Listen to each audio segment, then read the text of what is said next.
నమస్తే, welcome to master key TV. ఇది సామాన్యుడి స్వేచ్ఛకు సంకేతం. నేను మీ ధూమ్ధామ్ దొరబాబు. ఇక షురూ చేద్దామా మన బరాబర్ ముచ్చట్లు.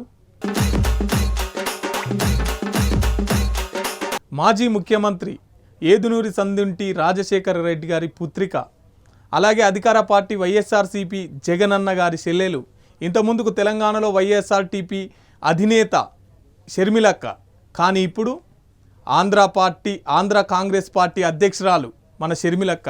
అవునులా, షర్మిలక్కకి కాంగ్రెస్ పార్టీ పగ్గాలు అప్పచెప్పిరు. ఎట్లయితుందో ఏమవుతుందో చూసేద్దాం పారి. ఆంధ్రాల ఇన్ని రోజులు బాహుముఖ పోటీ చంద్రన్న గట్లనే జగనన్న మధ్యనే అనుకున్నాం కదా అనుల్లా, కానీ ఇప్పుడు త్రిముఖ పోటీ అయ్యిందుల్లా. ఇంతకీ గంత గట్టి పోటీ ఇచ్చేది ఎవరు అని ఆలోచిస్తురు కదా. ఇంకెవరు, మన కీర్తిశేషులు మాజీ ముఖ్యమంత్రి వైఎస్ రాజశేఖర రెడ్డి బిడ్డే, ప్రస్తుత అధికార పార్టీ వైఎస్ఆర్సీపీ ముఖ్యమంత్రి వైఎస్ జగనన్న చెల్లెనే శ్రీ ఏదునూరి సందుంటి షర్మిలక్క.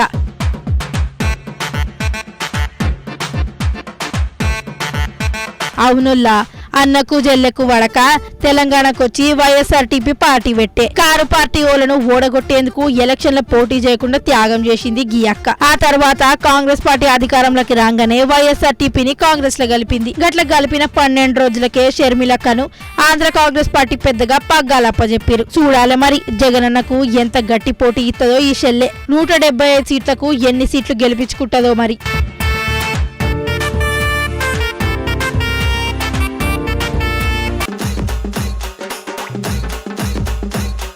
ఇన్ని రోజుల సంచి మమ్మల్ని ఎవడు అడిగేటోడు ఉన్నాడు, మాకెవడడ్డని చెప్పేసి బీఆర్ఎస్ వాళ్ళు రాజకీయాలు చేసిరు. ఎందుకంటే ఇంకో 20 ఏళ్ళు పరిపాలిస్తామన్న భ్రమలలో ఉండే.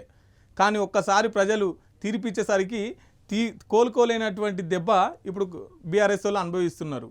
కాళేశ్వరం పైన, తర్వాత కరెంటు పైన, ఇగో నిన్న కాక మొన్న గొర్రెల మీద కూడా అవినీతి జరిగిందని చెప్పేసి ఇగో తలసాని సార్ కూడా లేఖలు పంపే ప్రయత్నం చేస్తుంది మన కాంగ్రెస్ పార్టీ.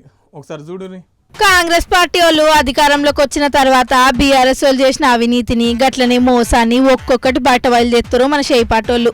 మొన్నేమో కాళేశ్వరంలో 1,000 కోట్ల స్కామ్ జరిగిందని, గట్లనే నాసీ రకం సరుకు వాడినందుకే మేడిగడ్డ పిల్లలు కుంగిపోయినాయని, ఎక్కువ రేటుకు కరెంటు కొని అధికారులు జేబులు నింపుకుర్రని, ఆ తర్వాత ఏమో ధరణి వెబ్సైట్ అని తెచ్చి భూములను బీఆర్ఎస్ వాళ్ళే పట్టా చేసుకుర్రని, ఇప్పుడు కొత్తగా గొర్రెల పథకంలో ఏదో గోల్మాల్ జరిగిందని ఏసీబీకి ఫిర్యాదులు పోయినాయి. అవినీతి అయ్యిందను కేసు, గట్లనే ఫైళ్లు మాయం చేస్తారని కేసు, గిట్ల చాలానే కేసులు అయినాయి.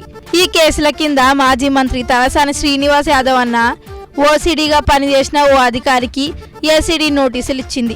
ఇక ఇవాళ రేపో తలసాని సీనన్న గుడంగా నోటీసులు పోతాయట. గొర్రెల పేర్ల మీదనే 100 కోట్ల స్కామ్ జరిగిందట అనుల్లా. అవి బయటపడకుండా గా పత్రాలను కూడా మాయం చేసిరట బీఆర్ఎస్ వాళ్ళు. మన అధికారులు ఎంత పనిమంతులో ఆలోచన చెయ్యుర్రి మీరే. మునుపు 82,000 మంది కాడ 59 కోట్లు డీడీ కట్టించుకుని ఇంకా కూడా వాళ్ళకి గొర్రెలే ఇయ్యలేదు. మరి సర్కార్ గొర్రెల స్కీమ్ కింద ప్రకటించిన 100 కోట్లు ఎవడు మాయం చేసిండొచ్చు? డీడీలు కట్టించుకున్న పైసలు ఎవరు మింగిరొచ్చు? ఆంధ్రలోకి వెళ్ళి అగ్వసగ్వకు గొర్రెలను కొనిరి, అటే మళ్ళా మారుబేరం పెట్టిరి, అరకొరగా గొర్రెలను తెచ్చిరి. అవి ఈడ గాలికి తట్టుకోక సగానికి ఎక్కువ చచ్చిపాయే. నిన్నేమో కనుమ పండుగ నాడు మాంసం తిందామంటే చాలా పిరమైపాయే. మరి కార్ పార్టీ వాళ్ళు గొర్రెలను పంచి గొర్రెల కురుమన్నలను ఎంతమందిని లక్షాధికారులను చేసిండొచ్చో ఈ బీఆర్ఎస్ ప్రభుత్వం.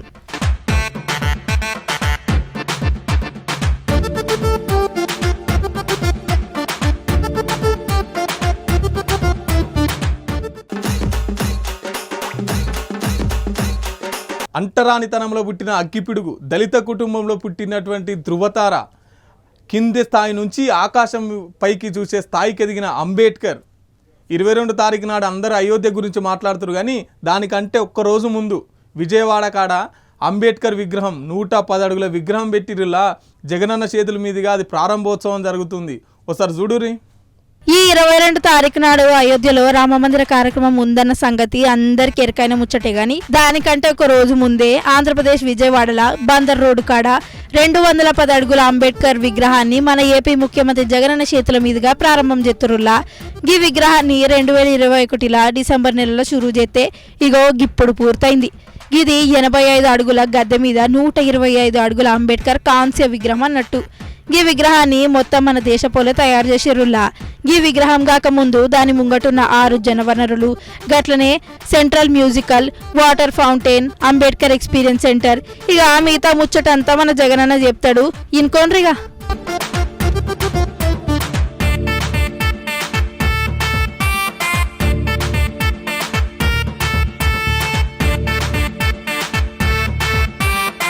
ఇంకో ఇవ్వులా మీకోసం తీసుకొచ్చిన బరాబర్ ముచ్చట్లు మీరైతే చూస్తుండ్రి. మాస్టర్ కీ టీవీ, ఇది సామాన్యుడి స్వేచ్ఛకు సంకేతం.